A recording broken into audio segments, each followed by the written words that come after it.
What is up, guys? Dale Boy here. So I just wanted to make a quick prediction video for Lucas Browne versus Dillian Whyte.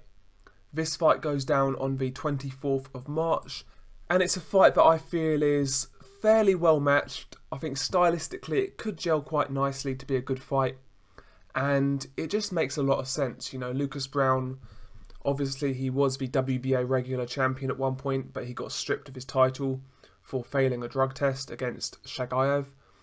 We know about Dillian Whyte. He fought Anthony Joshua, lost by knockout in a decent performance, and since then he's came back and he's had a few fights. He's won the British title. He beat Derek Chisora in a thrilling Fight of the Year contender. After that fight, he's been a little bit inactive. He only fought twice last year. He fought Malcolm Tan, who was a journeyman. Nobody really cared about that. And then he fought Robert Helenius in an extremely dull fight. He got the job done. He won most of the rounds, but it didn't do much to, increase his stock amongst the casual fans. So both guys are in need of a good performance here. Both guys are in need of the victory to progress to the next level, and that is world title contention, essentially. The loser of this fight goes back down to the mid-tier level, where he can still get good fights, but the winner does go on to title contention. That's why I feel it's a good fight. I think it's quite a good crossroads fight. And also, like I say, stylistically, I think the fight could gel quite well. Let's talk about both guys briefly. Dillian Whyte is listed as 6'4" with a 78-inch reach, whereas Lucas Browne is listed as 6'5" with a 77-inch reach. So Lucas Browne is a bit taller, and Dillian Whyte has slightly more reach. So both guys are pretty well matched in terms of height and reach, but Lucas Browne, he will go into this fight with a weight advantage. The lightest Lucas Browne has ever weighed was 248 pounds, and that was against Shagayev. He's come out and said himself that he will be a lot heavier than that in the Dillian Whyte fight. He's still saying he's fit, he's still saying he's strong, but he is going to be weighing more in this fight. Dillian Whyte is going to be the smaller man in there in terms of weight. So maybe Lucas Browne could use that to his advantage, or on the flip side it could be a detriment to him, because when you look at both guys, to me Dillian Whyte is the guy who has better volume. He's the guy who has better punch variation, although he is sloppy at times. He's the guy who is going to try and be a bit more creative. He's going to be the guy who is going to try and let his hands go. And I feel he could actually play the boxer in this fight.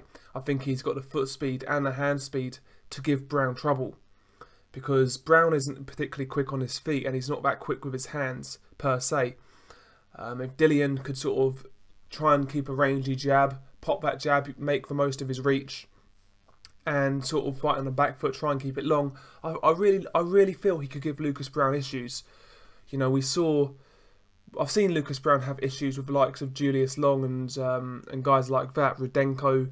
When they give him a bit of movement. I know Julius Long was extremely tall and a lot taller than Whyte, but Rudenko wasn't, and Rudenko boxed at times and he gave Lucas Browne a lot of issues. So I feel if Dillian could move and use his jab and keep it long, he can definitely give Lucas issues. But he needs to stay on his P's and Q's to do that. And that's something we've not really seen Dillian Whyte do in a high-profile fight. We saw against Anthony Joshua, he got really emotionally involved and got himself knocked out. He fought well, but he just left too many gaps for Joshua. And even against Chisora, again, a fight where Chisora was going into it as the guy who was viewed as being past his best, but Dillian really, he was really defensively vulnerable that night, and that's partly because of his emotions and him not being able to keep him in check. And Lucas Browne made a statement about that on the programme The Gloves Are Off. He said about Dillian Whyte's emotional kind of outbursts and his inability to keep his emotions in check, and he said that was Dillian Whyte's weakness, and that could be a good point. We saw against Robert Helenius where it was a boring fight, but there was no beef on the line, there was no real animosity, and Dillian Whyte kind of boxed an okay fight where he didn't really take too much damage. He just got the job done kind of thing. And that was because he was fighting a guy who he didn't really have no beef with. Hence he performed in a more professional manner, although it wasn't as exciting. So maybe Lucas Browne has a point there, and Dillian Whyte has expressed his dislike to Lucas Browne, so maybe that could surface itself in the ring. Especially if Lucas Browne has a few moments of success, you know, Dillian Whyte could see the red mist and really get drawn into a brawl, and that would be his biggest downfall, because to me Lucas Browne's quite a basic fighter. He's a big lump with a lot of power. He likes to pull that jab, try and gauge the distance, and try and set you up with a right hand over the top kind of thing. And that is Browne's bread and butter. It's the jab, right hand, pour in jab, right hand over the top. He uses that jab to measure the distance, like I said, and he also uses that pouring jab to kind of try and blind you and try and distract you from the right hand. And that's an effective combination. And, you know, one thing about Lucas Browne, he hasn't got quick hands, but what he does do, his right hand is quite sneaky and it's got a bit of timing, and he throws his right hand with a little bit of speed. You know, when he puts his shots together, Browne, they're really slow, you know, but when he throws his right hand on its own, it's surprisingly quick, and I think he can catch people off guard. When Dillian Whyte really goes for the fences, and when he really tries to swing for Lucas Browne, that's when Dillian could get himself in big trouble, because I feel Lucas Browne, he's good enough to find a gap. And if he finds a gap, he could, like I say, he could have Dillian Whyte in all sorts of bother. So Lucas Browne really does have a puncher's chance here. And especially when you combine that with Dillian Whyte's kind of inability to hold it together in the ring sometimes, he can get some openings. I really feel this fight is a well-matched fight. I feel overall Dillian Whyte is he's obviously the fresher fighter, he's the younger fighter, he's got a better punch output, and he has better combination punching. And also he's been more active, which could play its part. But defensively, he is extremely vulnerable at times. I've seen times where he throws the left hook and throws himself off his feet, where he falls extremely short with the right hand, where he throws a jab and he doesn't bring the jab back up to his chin to protect himself. You know, Dillian has a lot of defensive flaws. You know, when he's letting his hands go again, he kind of windmills at times and slaps. So there's going to be openings there. But the thing is with Lucas Browne, the thing that makes it hard to bet on Lucas Browne is the fact that, number one, the guy's been inactive. Number two, there's been question marks about his fitness going into this fight in terms of weight. You know, we've been hearing that Lucas Browne has been weighing extremely heavy going into this fight. So they kind of put me off picking Lucas Browne here, but he definitely has a puncher's chance. But I feel the thing with Lucas Browne, his output is not enough to win rounds against Dillian Whyte.